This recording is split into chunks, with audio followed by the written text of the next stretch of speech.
আসসালামু আলাইকুম রহমতুল্লাহি ওবরাকাতু।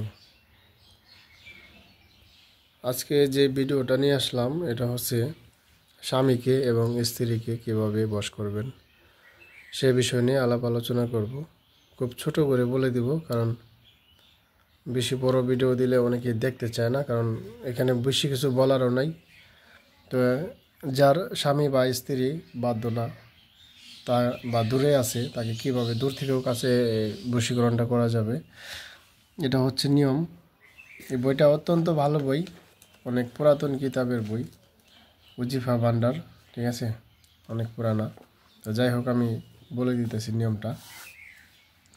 এই যে নিয়মটা আপনারা পড়ে নেবেন।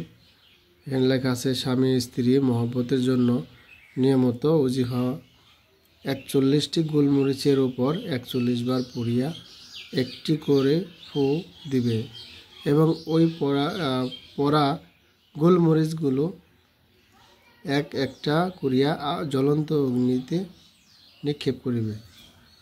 এটা হচ্ছে সেই এসএমটা আপনারা কষ্ট করে মুখস্থ করে নেবেন। যারা আরবি ভালো বোঝেন তারা আরবিতে মুখস্থ করবেন, আর যারা আরবি পড়তে পারেন না তাদের জন্য বাংলা আছে, এই যে বাংলাতে লেখা আছে, এটা পড়ে নেবেন। তো এটা নিয়ম হচ্ছে কিভাবে কি করবেন। এখানে অনেক কিছু লেখা থাকে না, কারণ এই এই এই আয়াতের সাথে মক্কেল আছে, মক্কেলরা কাজ করে থাকেন। তা আপনারা যারাই কাজ করবেন, যে রুগীর কাজ করবেন রুগীকে বলবেন 2 কেজি মিষ্টি দেওয়ার জন্য। দেখেন আমি কিন্তু 2 কেজি মিষ্টি রেখে দিছি, ঠিক আছে। কারণ এই মিষ্টি না দিলে এটা জাকাত দিতে হয়, জাকাত না দিলে দেখা গেছে অনেক সময় কাজ ভালো হয় না। কিছু না কিছু নিয়ে নেবেন রোগীর কাছ থেকে, কিছু না কিছু নিয়ে রাখবেন, তা না হলে কাজ ভালো হবে না, ফ্রিতে কাজ হবে না। তো গোলমরিচ আপনারা কিনে আনবেন, যেটা কালো গোলমরিচ কিনে আনবেন। রবিবার দিন রাত্রে বা শনিবার দিন রাত্রে আপনারা ভালো একটা সময় চয়েস করে নেবেন, যে সময়ের মধ্যে আপনারা ডিস্টার্ব কেউ করবে না, ফ্রি থাকবেন। ওরকম একটা ভালো সময় আপনি চয়েস করে নেবেন। নেওয়ার পর আপনারা কিছু লাকড়ি জ্বালাবেন। লাকড়ি জ্বালানোর পর এই এই কালামটা আপনারা পড়বেন। পড়ার পর ওই গোলমরিচে একটা লইবেন, 41টা গোলমরিচ নেবেন, একটা হাতে লইবেন। নেওয়ার পর ওই গোলমরিচের উপর 41 বার এটা পড়বেন। পড়ার পর ফু দিবেন। ফু দিয়া ওই আগুনের মধ্যে নিক্ষেপ করবেন।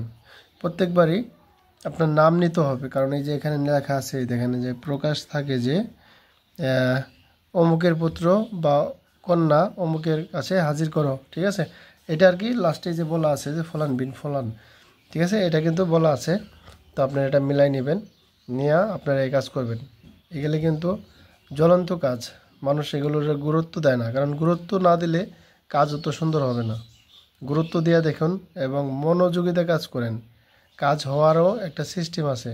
যখনই আপনি এই কোরআনের আয়াতের সাথে আপনি মহব্বত করিয়া মিশা যাবেন, আপনার এমন অন্তরে এরকম বিশ্বাস আসবে যে আপনার দ্বারা কাজ হবেই হবে, ঠিক আছে। তখনই এটা ভালো কাজ করবে। আর যখনই আপনার হেলামি করবেন, মন মাতলামি করবেন, তখনই দেখবেন যে আপনার কাজ হইতেছে না। তা আমি বুঝালাম, ঠিক আছে, আপনারা বুঝে নেবেন। এবং এগুলো খুবই সত্যিকারের কালাম, এগুলো দ্বারা কাজ হয়। আল্লাহ তাআলা যে কোরআনের আয়াতগুলো যে কাজের জন্য বানাইছে ওই কাজগুলো হবেই হবে, ঠিক আছে, ওই কাজগুলো হবেই হবে, আপনাদেরও হবে। আপনারা ট্রাই করে দেখেন, কষ্ট করে দেখেন।